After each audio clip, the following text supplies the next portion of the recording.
Good morning ગુજરાતમાં સ્વાગત છે દોસ્તો. હું શૌનક વ્યાસ. અને મિત્રો, આપણે હંમેશા એમને આભારી રહેવું જોઈએ કે જે આપણને જીવન આપે છે. આપણા માતા પિતા તો ખરા જ, પણ કુદરતે આપણને આટલું સરસ જીવન આપ્યું.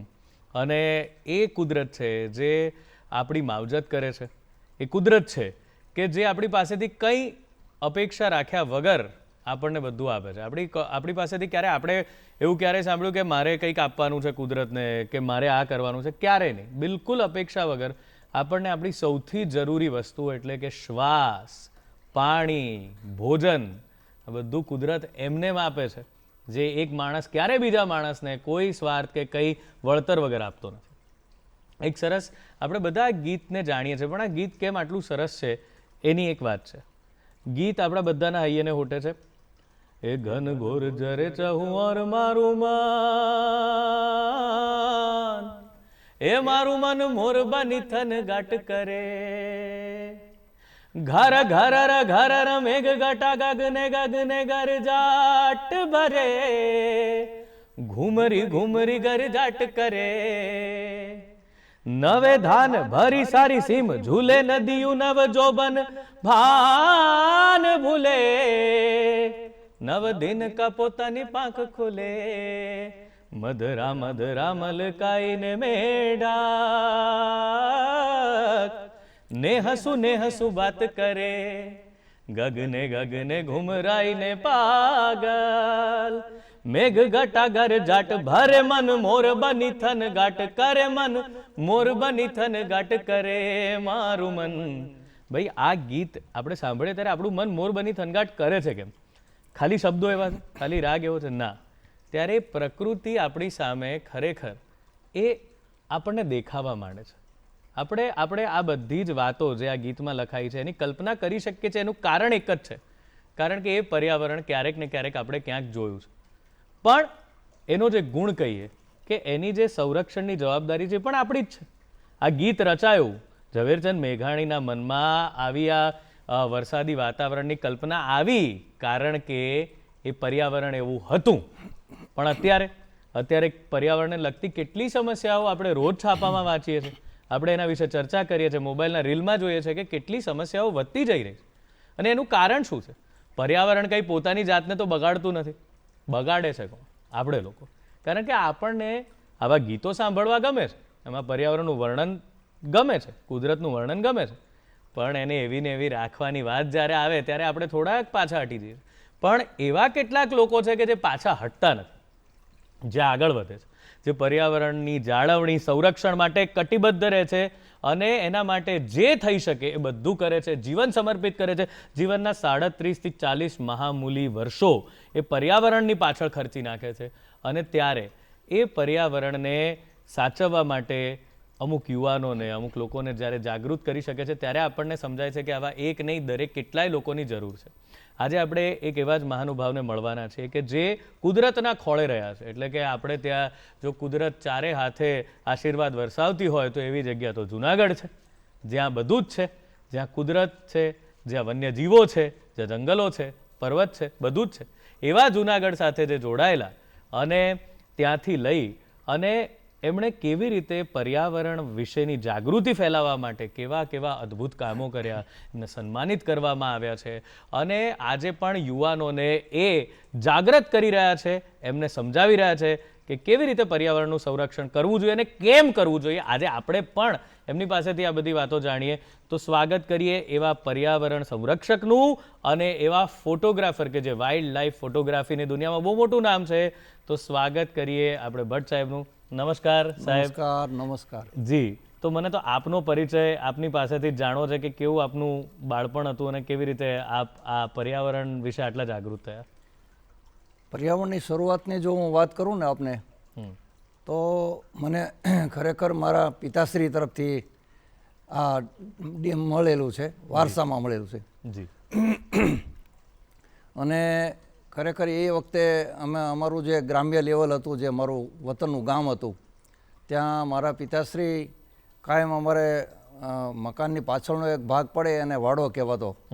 એ વાડામાં ઘણા બધા વૃક્ષો અને ઉનાળાના સમયમાં પાણીના કુંડા લગાડે પક્ષીઓ માટે પીવા માટે, પછી ચણ નાખે સવારમાં, આ બધું હું જોયા કરું અને મને મજા આવે, ગમે, સરસ મજાના ખૂબ રંગબેરંગી પક્ષીઓ આવે અને કિલોલ કરતા પક્ષીઓ જોઉં અને એમ થાય કે આ તો કુદરત કેટલી બધી સુંદર છે, કેવું બધું રૂપાળું છે, આ બધું સરસ મજાનું, આ તો માણવા જેવું છે ખરેખર કુદરતને તો, અને આપણે ખરેખર આની નજીક જવું જોઈએ. પછી મેં વ્યવસાય તરીકે શિક્ષકનો વ્યવસાય સ્વીકાર્યો અને એ ધારી તાલુકો મેં પસંદ કર્યો, અમરેલી જિલ્લાનો. એટલે એમાં એ ધારી એટલે તો ગીરનું પ્રવેશ દ્વાર, અને ત્યાં તો સિંહ, દીપડા અને આ બધા જંગલી પ્રાણીઓ, પક્ષીઓ, તો પક્ષીઓની ભરમાર જેને કહી શકાય એવું અમારું ગીર. અને ગીરના ગામડામાં મને શિક્ષક તરીકે મૂકવામાં આવ્યો ત્યારે ખરેખર હું મારી જાતને એ ખૂબ ભાગ્યશાળી ગણતો હતો કે મને જે ગમતું હતું એ જ મને મળ્યું છે. એક તો મને શિક્ષકનો વ્યવસાય મળ્યો, એટલે એ પણ બાળકો સાથે કામ કરવાનું મારે, અને સાથોસાથ મને ગીરનો ટેકો મળ્યો, બાજુમાં ગીર મળી, એટલે કે એ દોડીને પહોંચી શકાય, જેને કહી શકાય આપણે, એવું મને ખરેખર આમ સૌભાગ્ય પ્રાપ્ત થયું ખરેખર, જેને કહી શકાય એવું. તો અને જે તે વખતે ગુજરાત સમાચારનો ચાહક, એટલે ગુજરાત સમાચારમાં ઝવેરીલાલ મહેતા અને GH માસ્ટર એમના ફોટોગ્રાફ્સ બહુ આવતા, વાઇલ્ડ લાઈફને લગતા અને અન્ય બીજા પણ. તો એ હું જોયા કરું અને વાંચું અને મને એમ થાય કે મારે પણ આવું કંઈક કરવું છે, આ ફોટોગ્રાફી કરવી છે આ ટાઈપની. પછી ધીમે ધીમે એમાં હું આગળ વધ્યો અને મારા એક સંબંધીને મેં વાત કરી કે મારે વાઇલ્ડ લાઈફ ફોટોગ્રાફી શરૂ કરવી છે, પણ મને કે વડીલ આ સમય તો અત્યારે તો તમારે વાઇલ્ડ લાઈફ ફોટોગ્રાફી કરવી હોય તો આ બધા લેન્સ ને કેમેરા ને તો બધું અહીંયા મળે નહીં, કે બોમ્બે જવું પડે અને ત્યાંથી મળે, અને આમાં તો તમારે ખૂબ સમયનો ભોગ આપવો પડે અને ખર્ચ પણ એટલો બધો થાય. તમે તો શિક્ષકનો વ્યવસાય કરો છો તો આ બધું કઈ રીતે પરવડે મને કે. પણ મેં કીધું એ બધું બરાબર છે, આપની વાત સાચી છે એકદમ, પણ હવે મને આ એક ચસ્કો જેને કે લગાવ લાગ્યો જ છે, તો કંઈક કરવું છે એ દિશામાં મારે. તો કે સારું હોય, કાંઈ વાંધો નહીં, હું તમને થોડા સમયમાં કેમેરો અને લેન્સ પણ મગાવી દઈશ. અને એ વખતે નિકોન કેમેરો અને 70-300નો લેન્સ એવો નાનકડો કેમેરો વસાવ્યો અને ધીમે ધીમે એ ફોટોગ્રાફીની શરૂઆત કરી. અને ધીમે ધીમે નાના મોટા પક્ષીઓની ફોટોગ્રાફીની શરૂઆત પક્ષીઓથી કરી. અને સાથોસાથ એ સમયગાળો એક એવો હતો કે મારા એક મિત્ર ડૉક્ટર ભરાડ કરીને ધારી મારે, અને મને હમણે એક સમાચાર મોકલ્યા કે અજીતભાઈ, સાસણ ગીરની અંદર શિબિર ચાલે છે અને 6 દિવસની શિબિર છે, 3 દિવસ બાકી છે, આપને આ શિબિરમાં આવવું છે? એટલે મેં એમને કીધું કે હા ચોક્કસ, મારે એ શિબિરમાં આવવું છે આપની સાથે. એટલે એ શિબિરમાં અમે 3 દિવસ ગયા અને ત્યાં ડૉક્ટર શૈલેન્દ્ર સિંહા, એટલે જે તે વખતે ગીર શાસનની અંદર ત્યાંના DCF હતા, અને એમની શિબિર મેં 3 દિવસ કરી. અને એ તો શિબિરના જેને કહેવાય ને મૂળ જે શિબિરની શરૂઆત જેણે કરી એવા એ ડૉક્ટર શૈલેન્દ્ર સિંહા. એટલે ત્યારે એ શિબિરની ખાલી પ્રાયોગિક ધોરણે શિબિર કરવામાં આવેલી સાસણની અંદર, કે પછી આ ક્યાં ક્યાં શિબિરો કરી શકાય, શિબિરોમાં આપણે કોને કોને બોલાવી શકીએ, બાળકોને બોલાવવા, મોટા વિદ્યાર્થીઓને બોલાવવા, કોલેજના સ્ટુડન્ટને બોલાવવા, વેપારીઓને બોલાવવા, વકીલોને બોલાવવા. એટલે ત્યારે એવું નક્કી કરવામાં આવ્યું કે ભાઈ 8 થી 12 વર્ષ ધોરણ સુધીના, એટલે કે એવી જે વય જૂથ હોય એ જૂથના બાળકોને બોલાવીએ શિબિરમાં, તો આપણે જે વસ્તુ કરવા માગીએ છીએ, આપણે જે એમ કે ગીરની નજીક લઈ જવામાં અથવા તો પ્રકૃતિનું જે કામ કરવું છે, આપણે પર્યાવરણનું જે કામ કરવું છે, એના પ્રહરી તરીકે અથવા તો જેને કહેવાય કે વાયા મીડિયા તરીકે, તો આ બાળકો છે એને આપણે જો આ શિક્ષણ આપીએ તો ખરેખર આ આપણું કામ થઈ શકે અને પર્યાવરણને સમૃદ્ધ આપણે બનાવી શકીએ, સારામાં સારું બનાવી શકીએ એમ. એટલે ત્યારે પહેલી વહેલી શિબિર સાસણમાં, પછી પિંપરીમાં થઈ, અને એવી 2-3 જગ્યાએ શિબિરો થઈ. અને ધીમે ધીમે હું પણ એક અમારે SBIની બ્રાન્ચની જે શિબિર જ્યારે ધારીમાંથી થયેલી, ત્યારે એમની સાથે હું પહેલો શિબિરમાં, અમારે ગીરની શિબિરમાં ભીમચાસ કરીને એક સ્થળ છે, એ ભીમચાસમાં પહેલી વહેલી શિબિર થઈ. એ શિબિરમાં ગયા, ત્યાં જોયું કે 3 દિવસ એટલે કે 2 રાત્રિ અને 3 દિવસ એમ શિબિરનો એ સમય હોય છે, શેડ્યુલ આખું. એમાં બાળકોને મફત ભોજન આપવામાં આવે છે, એમને રહેવા માટે ટેન્ટની સુવિધાઓ આપવામાં આવે છે, એમને વન વિભાગ તરફથી અમારા જેવા એક પ્રશિક્ષકો હોય એમને પણ બોલાવેલા હોય છે, જેને તજજ્ઞો કહેવાય છે. અને 2 દિવસના શિબિરમાં બાળકોને કેમ્પફાયર, ટ્રેકિંગ, પક્ષી દર્શન, વૃક્ષખંડ, વન્ય પ્રાણી ખંડ, આવા અલગ અલગ બધા ખંડોનું અવલોકન કરાવી અને બાળકોને એની સાથે એ પરિચિત કરવામાં આવે છે.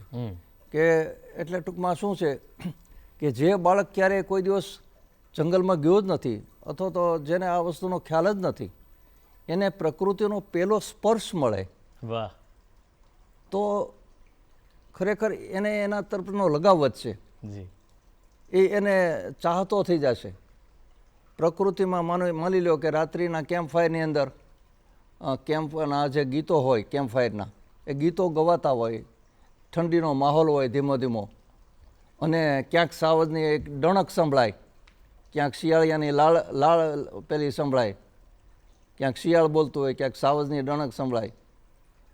આવા વાતાવરણની વચ્ચે તાપણું કરેલું હોય અને બાળક ધીમે ધીમે ખુલતો જાય, જેને કહેવાય એનો વ્યક્તિ વિકાસ થાય બાળકનો. એટલે આવા વાતાવરણની અંદર બાળકોને પ્રકૃતિનું શિક્ષણ આપવામાં આવે કે ભાઈ આજનો જે યુગ છે મોબાઈલ કલ્ચર, બાળકો મોબાઈલમાંથી બહાર નીકળી શકતા જ નથી. તો એ વખતે આ પ્રકૃતિ શિક્ષણ શિબિરો છે એ કઈ રીતે આપણે ઉપયોગી થઈ શકે, એનો મોટો રોલ છે આ સમાજમાં. એટલે એ શિબિરમાંથી બાળક જ્યારે બહાર આવે કે પોતાના ઘરે જાય, ત્યારે ખરેખર મેં એક જોયું છે, મેં તો એમ માનું કે એનો ફીડબેક લીધેલા છે શાળાઓમાં જઈને, કે ભાઈ આ પ્રકૃતિ શિક્ષણ શિબિર કરી આવ્યા 2-3 દિવસ ગીરમાં, તો આપણે કેવું લાગ્યું એમ, અથવા તો હવે પછીનું આપનું કેવું છે, એટલે કે શું કરવા માગો છો એમ પર્યાવરણ માટે.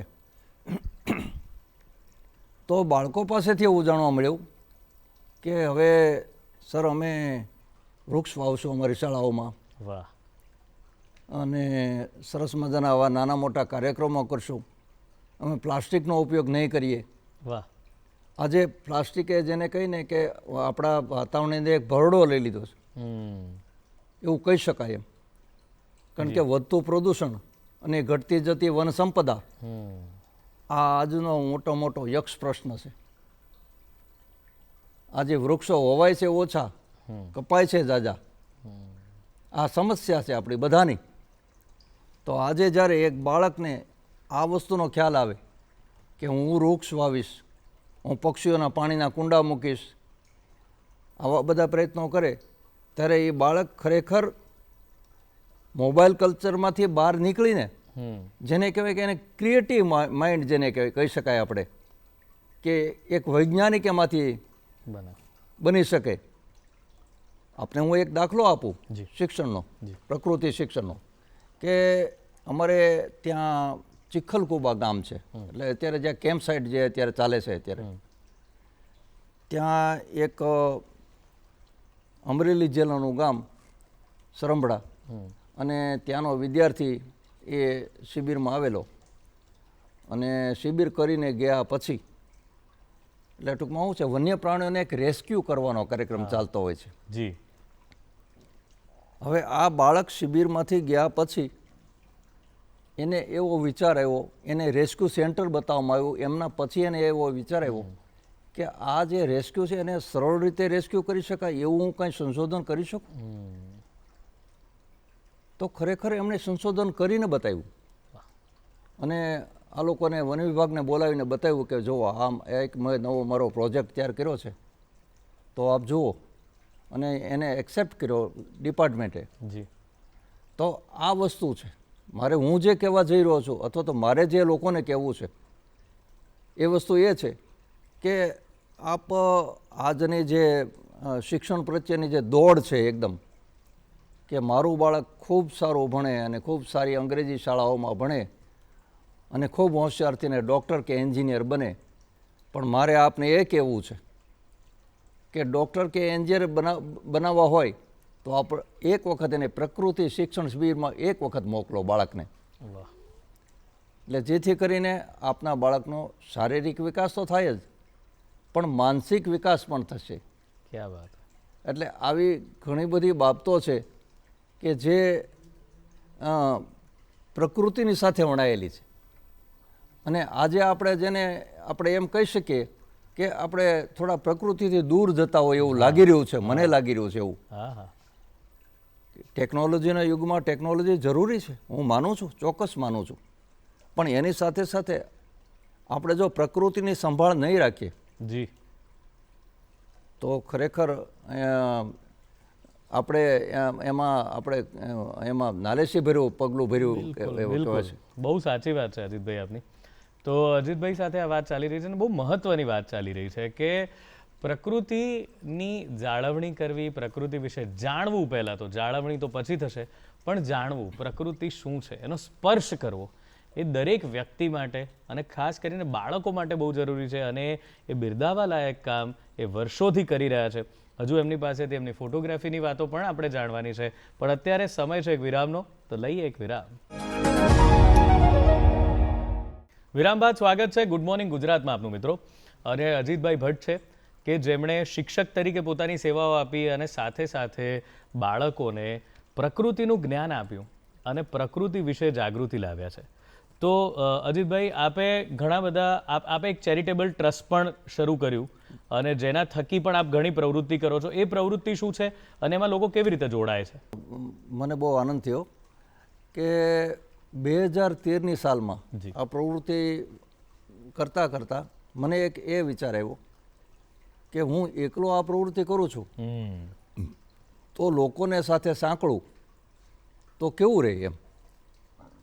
એટલે ધારીની અંદર એક નેચર ક્લબની સ્થાપના કરી પહેલાં અને ધીમે ધીમે આગળ જતાં અમે પહેલાં રજિસ્ટ્રેશન કરાવ્યું એમનું અને હોર્નબિલ નેચર ટ્રસ્ટ નામની સંસ્થાની સ્થાપના 2013માં કરી.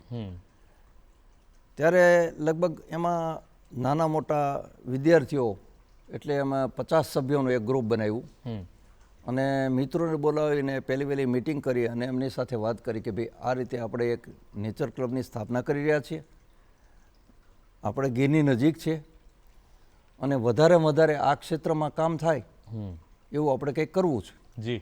એટલે બધા મિત્રો હોશભેર બધાએ સ્વીકાર્યું આ વાતને અને ત્યાર પછી અમે એ દિશામાં કામ કર્યું. તો પહેલાં તો જાણે ચકલી બચાવો અભિયાન એ મેં રાજકોટના એક ડૉક્ટર એક વીડી બાલા સાહેબ કરીને છે એ ત્યાં રાજકોટમાં કામ કરતા અને ત્યારે એ ચકલીઓના માળાનું વિતરણ કરતા. તો મને એ વિચાર આવ્યો કે તો આપણે ધારીમાં આ વસ્તુ કરીએ તો કેમ રહી, કારણ કે ચકલીઓના માળા બનાવવા માટેની જગ્યા જ નથી રહી. મારે એ જ જાણવું છે આપની પાસેથી કે ચકલીઓ નાનપણમાં તો ઘરના આંગણે આવતી છે, ઘરમાં સુધી અંદર આવી જતી, હવે ચકલીઓ જોવા નથી મળતી, શું કારણ છે? બસ આ જ કારણ. આપનો બરોબર છે, એ સવાલ બરોબર છે, મને ગમ્યો એ ખરેખર.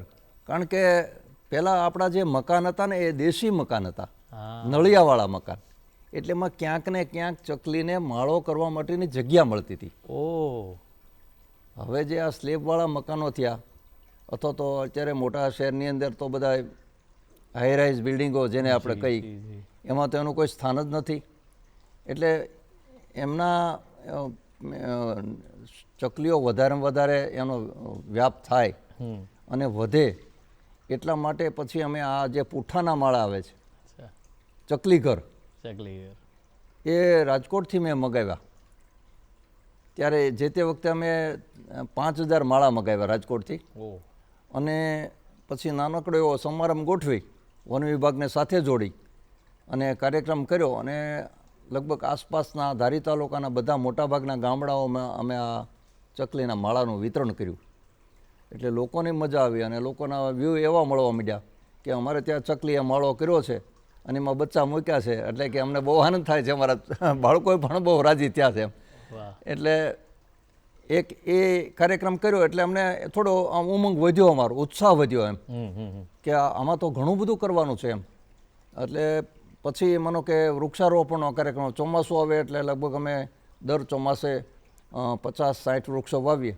એટલે ખાલી વાવીએ નહીં, પણ વાવીને એનો ઉછેર કરવાની જવાબદારી અમે દરેક વ્યક્તિને આપી. અચ્છા.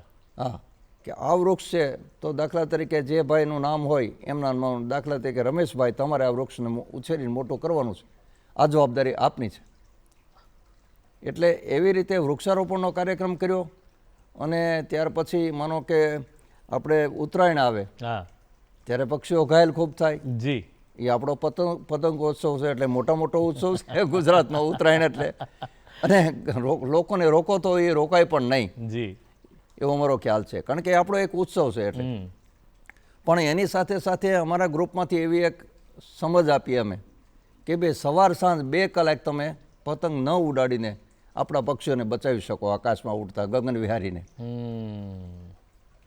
એટલે લોકોએ કાંઈક અમારી વાતને પણ સમર્થન આપ્યું કે ભાઈ સામાન્ય રીતે સવારના 7 થી 9 સુધી પતંગ ન ઉડાડો તો પક્ષીઓનો જે ઉડ્ડયન સમય છે એ સમય છે.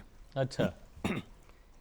એટલે પક્ષીઓ ઘાયલ ઓછા થાય, અને ઘાયલ થાય તો અમને સારવાર માટે અમે જે ડૉક્ટર હોય એમને સાથે રાખી અને એમને સારવાર આપી અને પાછા મૂળ સ્થિતિમાં આવે ત્યારે એમને વેટરનરી ડૉક્ટરને સાથે રાખીને આ બધું કાર્ય કરીએ. પછી નાના મોટા ટ્રેકિંગ કાર્યક્રમો ખૂબ કરેલા. એટલે જેથી કરીને શું છે કે વધારે વિદ્યાર્થીઓ જોડાય આમાં, વધારે વિદ્યાર્થીઓ જોડાય. જી. અને વિદ્યાર્થીઓને અમે જંગલની અંદર લઈ જઈએ, નાની મોટી જે ટ્રેલ હોય એમના ઉપર લઈ જાય, એમને પક્ષીઓનો અવાજ સંભળાવીએ, પછી એમના વિશેની વાત કરીએ જંગલની, અને આવી બધી નાની મોટી એને કાર્યક્રમમાં લઈ જાય એટલે જેથી કરીને એમને એનો લગાવ વધે. એ દિશામાં એ પોતે તો કામ કરશે જ, ઘરે જઈને પણ વાત કરશે અને પોતાના સમાજમાં 2 મિત્રો છે એમને પણ આ વાત કરે કે ભાઈ આ વસ્તુ એક આપણા પર્યાવરણના ભાગરૂપે આ વસ્તુ કરવા જેવી છે, જરૂરી છે. હા, એટલે આવા ધારીની અંદર ઘણા નાના મોટા આવા બધા કાર્યક્રમો આપ્યા. એટલે હા, એટલે જેથી કરીને સમાજની અંદર એક મેસેજ જાય કે આજે પર્યાવરણની સ્થિતિ શું છે. આપણે જોઈએ છીએ કે પ્લાસ્ટિકનો વપરાશ એટલો બધો વધ્યો છે કે આપણે ચા લેવા જઈએ તો પણ એ પ્લાસ્ટિકમાં મળે, દૂધ પણ પ્લાસ્ટિકમાં મળે, બધું લગભગ પ્લાસ્ટિકમય થતું જાય છે. ત્યારે અમે પ્લાસ્ટિકનો કચરો ગીરમાં ભેગો કરી અને એવા કાર્યક્રમો કરતા વન વિભાગને સાથે રાખીને કે એક પ્લાસ્ટિક કલેક્શન કેમ્પ, અને વિદ્યાર્થીઓને સાથે લઈ જઈ જ્યાં જ્યાં પ્લાસ્ટિક પડ્યું હોય એ બધું પ્લાસ્ટિક અમે કલેક્ટ કરી લઈ અને એનો નાશ કરીએ પ્લાસ્ટિકનો. અને લોકોને એક એવો મેસેજ આપીએ કે ભાઈ આપ જ્યારે ગીરમાંથી પસાર થાવ ત્યારે ક્યાંય પણ પ્લાસ્ટિક ન ફેંકો, જેથી કરીને ગીરના જે જંગલી જનાવર છે એ પ્લાસ્ટિક ખાય અને એના કારણે જ એનું મોત થાય, એવું ન બને. એટલા માટે એ પણ એક એનો ભાગ છે. તો આ બાબત એક ખાસ તકેદારી રાખવા જેવી છે કે વન્ય પ્રાણીઓને આપણે કઈ રીતે બચાવી શકીએ અથવા તો એનામાં આપણે કઈ રીતે પહેલાં થઈ શકીએ એમ. વાહ, આપે વન્ય પ્રાણીઓની વાત કરી છે તો મારે આ પ્રશ્ન તો પૂછવો હતો વાઇલ્ડ લાઈફ ફોટોગ્રાફીનો.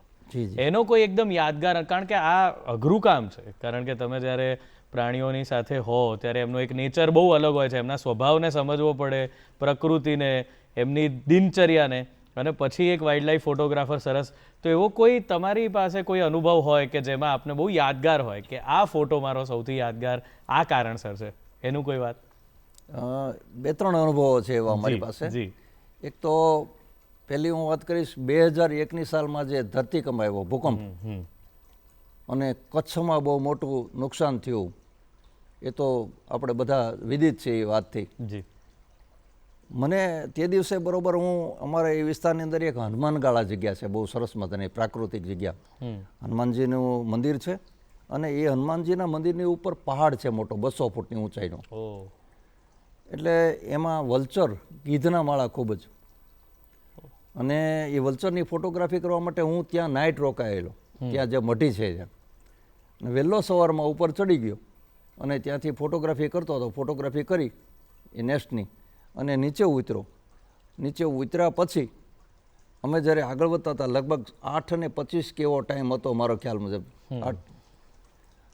એ સમયે ઓલા જે મઢીની જે જગ્યા છે એમાં જે શેડમાં પતરા નાખેલા હોય ને એનો ખૂબ જ અવાજ આવ્યો, ખળભળાટ આમ, થોડી ધરતી ધ્રુજતી હોય એવું લાગ્યું. એટલે ત્યારે જ્યારે અમે ત્યાં પહોંચ્યા ત્યારે સમાચાર મળ્યા કે ભાઈ આ શું, આ કંઈ કેમ આટલો બધો અવાજ કેમ આવે છે? તો કે તમને ખ્યાલ નથી? મેં કીધું ના. તો કે મોટો ધરતીકંપ થયો છે.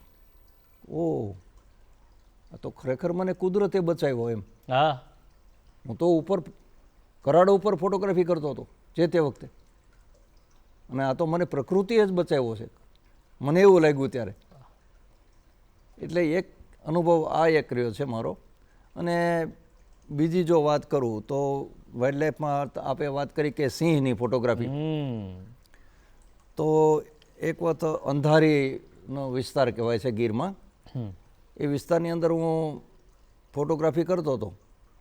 એટલે એ લાઈન છે ને એ મેટિંગ પીરિયડમાં હતા. ઓકે.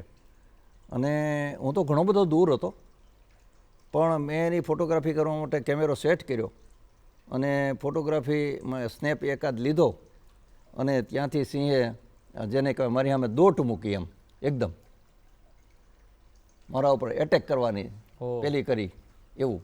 એટલે હું દૂર ઘણો હતો, મારી પાસે લેન્સવાળો કેમેરો હતો એટલે હું ઘણો દૂર હતો. પણ ત્યારે એ એક અનુભવ થયો કે આ કેટલી અઘરી વસ્તુ છે એમ. અથવા તો જંગલી જે જનાવર છે અથવા તો જે સિંહ છે એની જે હેબિટાટ છે એ હેબિટાટમાં આપણે કોઈ પણ જાતનું એમને જેને કહેવાય ને કે ડિસ્ટર્બ કરી શકતા નથી એમના, કારણ કે આપણે એમના ઘરમાં છીએ. જી. અને એમના ઘરમાં ગયા પછી એમના નિયમો ચાલે છે, આપણા નિયમો ચાલતા નથી. એટલે એક માનવું રહ્યું જી કે એ તો જંગલનો રાજા જ છે અને ત્યાં તો એનું શાસન જ ચાલે, આપણું ન ચાલે. એટલે એ ચોક્કસ બાબત છે. એક આ અનુભવ. પછી બીજી વસ્તુ એક હજી પણ આપણે હું કહું કે ગીરની એક ફોટોગ્રાફી હું કરતો હતો ત્યારે બરોબર ઉનાળાનો સમય શરૂ થઈ ગયેલો, એટલે મે જૂનો સમય. અને એક ક્રેસ્ટેડ ટ્રી સ્વિફ્ટ, વન અબાબિલ, વન અબાબિલનો એ નેસ્ટિંગ હતો બરોબર. અને મેં સમાચાર મેળવ્યા કે ભાઈ મારે આમની એક ફોટોગ્રાફી કરવી છે. તો મારી સાથે એક ડાંગર સાહેબ કરીને હતા જંગલ ખાતાના.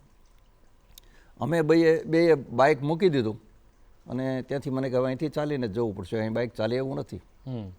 એટલે ચાલતા ચાલતા 1.5-2 કિલોમીટર અમે પહોંચ્યા. ત્યારે મને તરસ લાગી, કારણ કે સખત તાપ ઉનાળાનો અને 1-1.5નો સુમારો બપોરનો. તો મેં કીધું મને પાણીની તરસ બહુ લાગી છે. તો મને કે પાણીની 2 બોટલ તો ત્યાં પડી રહી છે બાઇક ઉપર. અને હવે તો મને કે સાહેબ આપને બહુ દૂર નથી, બહુ નજીક જ છે, આપ થોડા આગળ આવો તો આપણે પહોંચી જશું સ્થળ ઉપર. ઘણું બધું પાછું ચલાવ્યા પછી તોય એ સ્થળ માંડ આવ્યો. ત્યારે મેં એમને કીધું કે મને ચક્કર બહુ આવવા માંડ્યા છે, એટલે મારે સૂઈ જવું પડશે કોઈ વડના ઝાડ નીચે ક્યાંક. એટલે એક વડના ઝાડ નીચે થોડો આરામ કર્યો. ત્યારે મેં એમને કીધું, આ વડની જે કૂપળો હોય ને એ કૂપળો તમે તોડીને મને આપો. અને એ ખરેખર એ ડાંગર સાહેબે મને એ કૂપળો આપી અને એમનાથી જે પાણીનો જે મને સોર્સ ઊભો થયો હતો એ કૂપળોથી મેં પૂરું કર્યું. અને પછી એમાંથી હું સ્વસ્થ થયો ખરેખર. અને ત્યાર પછી મેં ટ્રી સ્વિફ્ટની ફોટોગ્રાફી કરી એમ. આ એક મારો અનુભવ રહ્યો છે. એટલે કેટલી જાણકારી જોઈએ ને તમને કે આવી પરિસ્થિતિમાં તમે હો ત્યારે તમને વૈકલ્પિક કઈ કઈ વસ્તુઓ છે એ તમને ખબર હોવી જોઈએ. એટલે ખરેખર તો મારે આપણે એ કહેવું છે કે પ્રકૃતિને તમે બચાવો તો પ્રકૃતિ તમને બચાવશે. વાહ. આ વસ્તુ છે. બીજું આપણે એક વાત એ પણ કરવી છે કે વાઇલ્ડ લાઈફ ફોટોગ્રાફી તો અઘરી જ છે, કારણ કે એમાં આપણે ધીરજ જોઈએ, ખૂબ જ જી. સમય જોઈએ પૂરેપૂરો. હમ. તમારી પાસે સમય હોય તો જ ફોટોગ્રાફી થાય, કારણ કે એ કોઈ વસ્તુ એવી નથી કે કોઈ બર્ડ્સ કે કોઈ વન્ય પ્રાણી એમ તમે એમ કહો કે ભાઈ સામે ઊભા રહી જાઓ અને મારે ફોટોગ્રાફી લેવા છે, એવું તો એ શક્ય જ નથી. એટલે એના માટે ધીરજ, ખંત, સમય, જી, આ બધું પછી એવું બધું ઘણું બધું એમની સાથે બધું ધ્યાન રાખવાની. સૌથી લાંબો સમય કયા ફોટોની રાહ જોઈ હતી, કે એવા કેટલા સૌથી લાંબો સમય ક્યારે થયો હતો જ્યાં તમારે બહુ જ રાહ જોવી પડી હોય પછી ફોટો મળ્યો હોય? સૌથી લાંબા સમયમાં તો આ ક્રેસ્ટેડ ટ્રી શિફ્ટમાં જ થયું. હા, એ જ એમાં ઘણો સમય લાંબો સમય સુધી મારે રાહ જોવી પડી. વાહ. પછી એ ફોટોગ્રાફ્સ મળ્યો. ને છેલ્લે હું આપને એક વાત કરીશ કે આપણે વાઇલ્ડ લાઈફ ફોટોગ્રાફીની વાત કરી એટલે સાથે સાથે મારું એક એક્ઝિબિશન હમણાં રાજકોટ મુકામે શ્યામા પ્રસાદ મુખર્જી આર્ટ ગેલેરીમાં 1-2 ફેબ્રુઆરી યોજાઈ ગયું. તો ત્યાં પણ એમ કે લોકોને મારે એક જ ઈચ્છા હતી કે ફોટોગ્રાફી મારફતે રાજકોટની અંદર મારે લોકો સુધી, બાળકો સુધી અને મોટેરા સુધી એ સંદેશો પહોંચાડવો છે કે આપ પ્રકૃતિનું કામ કરો. પ્રકૃતિ જો નિરખવી ગમતી હોય, આપને પ્રકૃતિ ગમે જ છે, તો પ્રકૃતિનું કામ કરો. વાહ. તમે એનું રક્ષણ કરશો તો એ તમારું રક્ષણ કરશે. આ વસ્તુ છે. ક્યાં વાત. એટલે એ ખરેખર મને પ્રતિસાદ બહુ સારો મળ્યો. અને મારે એ પણ વાત કરવી છે આપને સાથે કે યા તો એવો યોગ થયો હોય, પણ સાથોસાથ આપણા ગુજરાત રાજ્યના વનમંત્રી, વન અને પર્યાવરણ મંત્રી અર્જુનભાઈ મોઢવાડિયા સાહેબ એ બરોબર જોગાનું જોગ મારા એક્ઝિબિશનમાં ત્યાં પધાર્યા. એમણે નિહાળ્યું અને મારું સન્માન કર્યું શાલ ઓઢાડીને. વાહ. અને સાથોસાથ એમનો જે અભિપ્રાય લખ્યો એ મારા માટે એક બહુ મોટી ગૌરવની વાત છે. ખરેખર એટલા વર્ષોથી જે મારી આ જે તપશ્ચર્યા છે, હું માનું છું કે એ એમની જે પેલી છે ફલશ્રુતિ. વાહ. તમે હવે સમય આપણો કાર્યક્રમ સમાપ્ત કરવાનો થયો છે, પણ યુવાનો બધા બહુ જોતા હોય છે આ કાર્યક્રમ, બધા જ જોતા હોય છે, પણ યુવાનો તો ખાસ બહુ જ જોતા હોય છે. તો તમે તમારા અનુભવે કોઈ એક સરસ મજાની એવી એક વાત કે જે દરેકે ફરજિયાત કરવી જ જોઈએ, એવો કોઈ એક સંદેશ જો યુવાનોને આપવા માંગતા હો તો શું હશે? હું એ કહીશ યુવાનોને કે તમે તમારો મોબાઈલ અને ટીવી જોતા રહો. તમે મિત્રો, તમે તમારો મોબાઈલ અને ટીવી જોતા રહો, પણ મિત્રો તમે પક્ષીઓના ટહુકા પણ સાંભળતા રહો. પક્ષીઓના ટહુકા પણ સાંભળતા રહો. અને મિત્રો, આવતા જતા એક વૃક્ષ વાવતા રહો, આવતા જતા એક વૃક્ષ વાવતા રહો. ક્યાં વાત. બહુ અગત્યની અને બહુ મોટી વાત આપે કરી કે આ બહુ જરૂરી છે દરેક યુવાન માટે કે આ રીતે જો યુવાન ખાસ એટલા માટે કારણ કે ભવિષ્ય છે એ જઈ અને આગળ, કારણ કે એણે એવો સમય જોયો છે કે ટીવી અને મોબાઈલ સાથે જ જન્મ્યા છે, એટલે એમને એનાથી બહારની દુનિયા ઘણાને તો ખબર જ નથી. તો આપે જે કહ્યું કે ટહુકા સાંભળતા રહો અને વૃક્ષ વાવતા રહો, આટલું બે પણ કામ આપણે કરીએ તો પણ ટહુકા સાંભળવા કારણ કે તમારે જવું પડશે પ્રકૃતિમાં અથવા તમારા ઘરે પ્રકૃતિને લાવવી પડશે, એટલે એ ટહુકા તો જ સંભળાશે, એટલે આપોઆપ આ પર્યાવરણની રક્ષા કરશો. તો બહુ સુંદર મજાની વાત આપે કરી છે. તો થેન્ક યુ અજીતભાઈ, આપ આજે અહીં પધાર્યા અને બહુ જ સરસ મજાની વાતો કરી કે જે આટલી અમથી વાત પણ જો કોઈ સમજી જાય તો આવનારી પેઢી માટે બહુ મોટું કામ થઈ જશે. Thank you very much sir. Thank you. તો આપણે પ્રકૃતિની વાત કરી અને ઘણા બધા અલગ અલગ માધ્યમથી એ પ્રકૃતિ, જેમ કે સાહેબે કીધું કે ભાઈ જો આપને એ પ્રકૃતિ જોવી ગમે છે તો આપ આગળ આવો ને રક્ષણ કરો, તો એવી રીતે પ્રકૃતિનું દર્શન ઘણા બધા માધ્યમથી થયું છે. ફિલ્મો પણ એનું એક સબળ માધ્યમ છે, એના પર જઈએ. પણ પહેલાં આપના જે અભિપ્રાયો છે એ આપ અમને લખીને મોકલો. અમારું ઈમેલ આઈડી છે goodmorninggujarat@gmail.com.